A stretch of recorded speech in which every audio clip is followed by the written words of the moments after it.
The first thing he noticed was the silence, an uneasy calm broken only by the hum of his Hellcat's engine as it cut across the morning sky. Far below, the Pacific stretched out like a sheet of cobalt glass. And then through the thin veil of distance and heat, he saw them. Dozens of dark specks, moving in tight formation, shimmering against the sunlight, like a swarm of bees drifting toward the American fleet. In that moment, Lieutenant Junior Grade Alexander Vracu knew the day would demand more than instinct or courage. Something far larger was unfolding, something shaped not by individual heroes, but by years of preparation, sacrifice,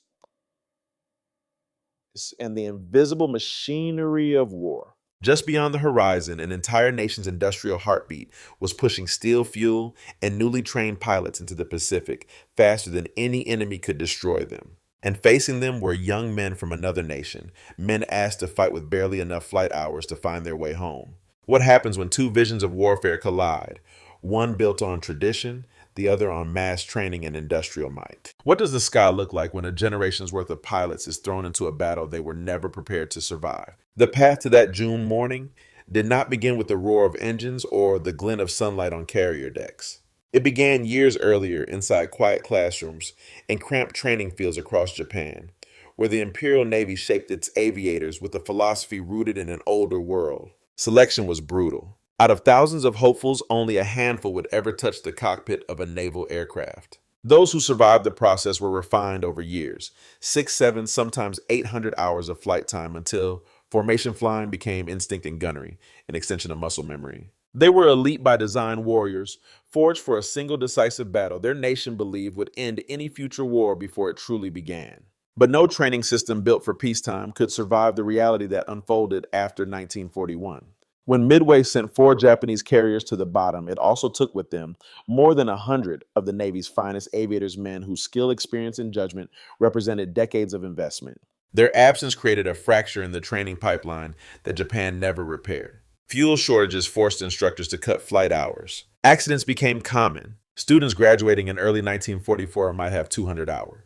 What were the hours? By late 1944, some had fewer than 40. The gulf between the pilots Japan needed and the pilots it had was widening with every passing month. Across the ocean, the United States took a different path, one shaped not by exclusivity, but by scale. Even before Pearl Harbor, the U.S. Navy had quietly expanded its pilot corps through a civilian training program designed to turn ordinary young men into competent aviators quickly and efficiently. When war came, training fields multiplied. Flight lines lengthened and instructors rotated back from combat to teach the next wave. By 1943, the United States was producing more than 20,000 naval aviators a year. Each pilot was not crafted into an elite duelist. They were molded into disciplined, reliable operators able to fight within a vast coordinated machine. The nation had built not just pilots, but a system that could replace them faster than combat could claim them. This contrast set the stage for the coming clash in the Marianas. When American forces landed on Saipan in mid-June 1944, they stepped onto ground that lay only 1,200 miles from Tokyo. From these islands, the new B-29 superfortresses could reach the Japanese home islands with full bomb loads. For Admiral Suomu Toyota, this was an existential threat. He declared that the fate of the empire would depend on the coming battle and ordered Vice Admiral Jisaburo Ozawa's first mobile fleet to strike. Ozawa sailed with 9 carriers and more than 400 aircraft, an impressive force on paper. But many of his pilots were barely trained, and the plan he carried, Operation Eigo, rested on assumptions that no longer matched reality. He believed Japanese aviators still held the qualitative edge. He believed land-based aircraft from Guam and other fields would join the attack with precision. And he believed American carriers could be struck from long range before they could strike back. All of these beliefs would crumble when the first wave of aircraft lifted off on June 19th. The battle on June 19th began long before any pilot saw an enemy aircraft. Deep inside the carriers of Task Force 58 radar operators watched the glowing arc of a sweeping line trace across their screens. At 75 miles, the first Japanese strike appeared dozens of small echoes moving in loose formation. Within seconds, fighter directors aboard the USS Lexington and other carriers began issuing calm, clipped instructions. Course headings, altitudes, intercept points. The American response unfolded like an assembly line. Hellcats lifted from carrier decks rolled into formation and climbed toward the incoming wave. These pilots were not improvising. They were executing a system designed through years of training and refined by months of combat. one that turned radar information into lethal geometry. As the Japanese formation pressed forward, the disparity between the two air forces became unmistakable. Many of Ozawa's aviators were young men on their first combat mission.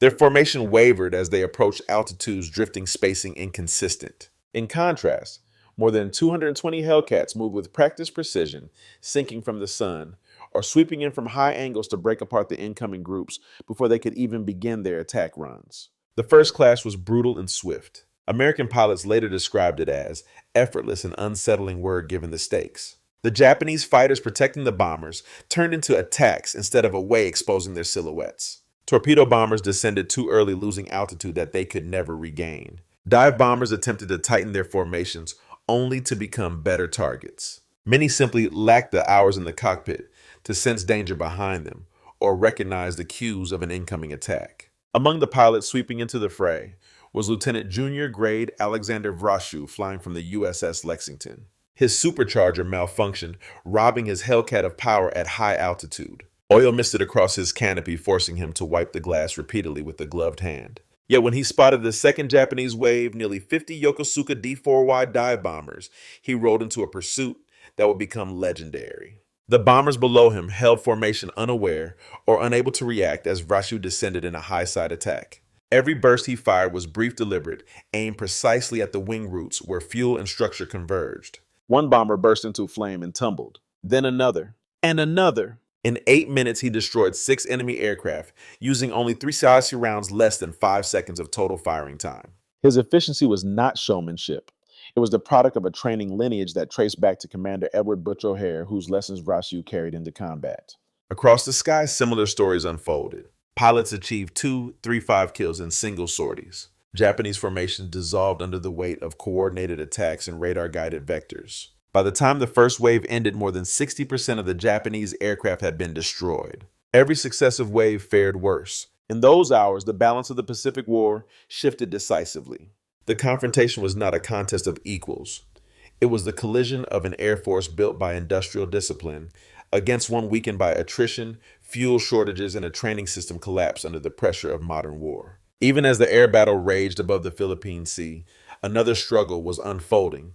Beneath the waves, one that would deliver 2 of the most devastating blows the Japanese Navy would ever suffer. At 8:10 a.m., the submarine USS Albacore, operating dangerously close to Ozawa's carrier formation, seized a fleeting opportunity. With its fire control computer malfunctioning, Lieutenant Commander James Blanchard fired a spread of 6 torpedoes by eye-trusting instinct where instruments had failed. From the deck of the carrier, Taiho Japan's newest and most heavily armored carrier, a young pilot named Sakyo Komatsu, had just launched when he spotted the white streak of a torpedo wake slicing through the water. In a split-second decision that reflected both courage and desperation, he dove his aircraft into the torpedo's path.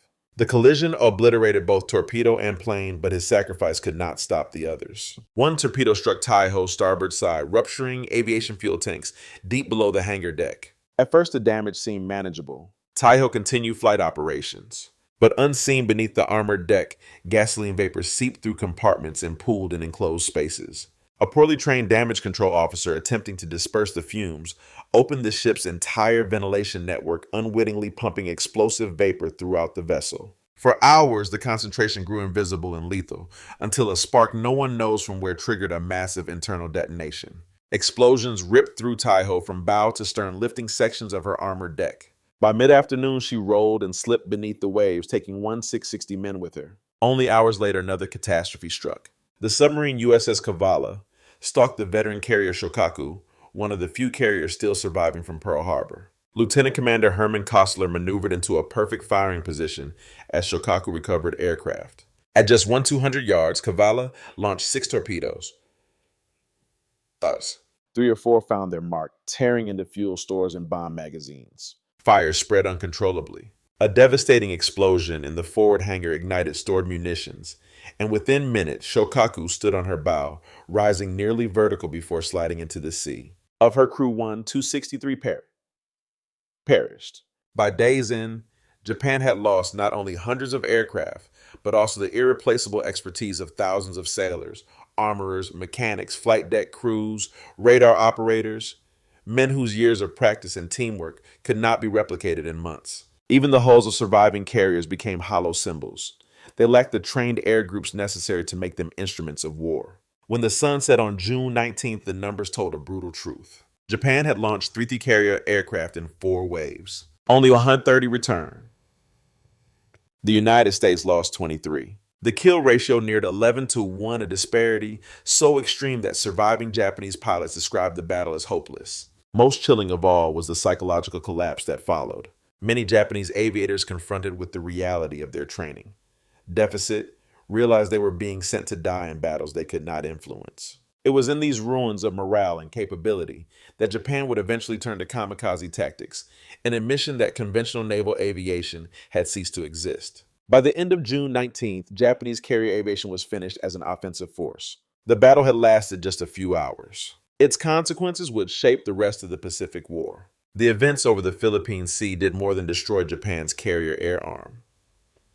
They exposed the deeper fault lines between two visions of modern warfare. For decades, Japan had believed that elite skill forged through long and selective training could overcome material disadvantages. The United States believed the opposite, that in an industrial age, victory belonged to the nation that could build, train, coordinate, and replace at a scale no warrior ethos could match. From the American perspective, June 19th validated their entire approach to the Pacific War. Task Force 58 did not succeed because every pilot was an exceptional marksman. It succeeded because every fighter squadron, every radar station, every submarine, and every ship operated within an integrated system where information flowed smoothly and replacements were always ready. Radar-directed fighter control, proximity-fused anti-aircraft fire, reliable communications networks, and disciplined fuel management created an environment where average pilots could perform with extraordinary effect. To American strategists, the message was unmistakable. Industrial warfare had matured. Training pipelines mattered more than individual genius. Logistics mattered more than tradition. And a coordinated force, even without dramatic heroics, could systematically dismantle an opponent who lacked depth and infrastructure. Globally, military observers took note. The Great Marianas Turkey Shoot became a case study in how not to wage modern war. Japan's emphasis on elite aviators had produced deadly results early in the conflict. But without robust training and replenishment systems, it became a fatal vulnerability. Nations watching from afar recognized that modern air power required factories, fuel instructors, intelligence networks, and doctrinal flexibility, not merely skilled pilots. For Japan, the psychological effect was profound. Surviving pilots and officers understood that no amount of bravery or sacrifice could reverse the training deficit. When Admiral Ozawa limped away with carriers intact, but virtually no air groups left to fly from them, the illusion of Japan's carrier strength collapsed. From that moment on, Japanese naval aviation existed largely in name. For the United States, the aftermath strengthened a growing confidence in its ability to project power across the Pacific with near impunity. With Japanese air power gutted and its carrier force functionally neutralized the path toward the Philippines, Iwo Jima, and eventually Japan itself had opened. The world had witnessed more than a battle. It had seen the triumph of a strategic vision built on scale, discipline, and integration, one that would define naval warfare for generations. When the last echoes of gunfire faded over the Philippine Sea, the ocean looked deceptively calm. The wreckage of 2 carriers and hundreds of aircraft had already slipped beneath the waves, taking with them thousands of men whose stories ended in those silent depths. Yet above that still surface, the meaning of June 19th remained unmistakable. It was more than a victory. It was a revelation, a moment when the industrial age laid bare the limits of tradition, courage, and elite training. For Japan, the battle marked the point of no return. The carriers that had once spearheaded the attack on Pearl Harbor were now empty shells, unable to project meaningful air power. The pilots who had represented decades of skill and discipline were gone, replaced by young men who never received the hours, fuel, or mentorship they needed to survive. Their bravery was real. Their chances were not. The tragedy of the battle lies not in their willingness to fight, but in the failure of leadership that sent them into the sky unprepared.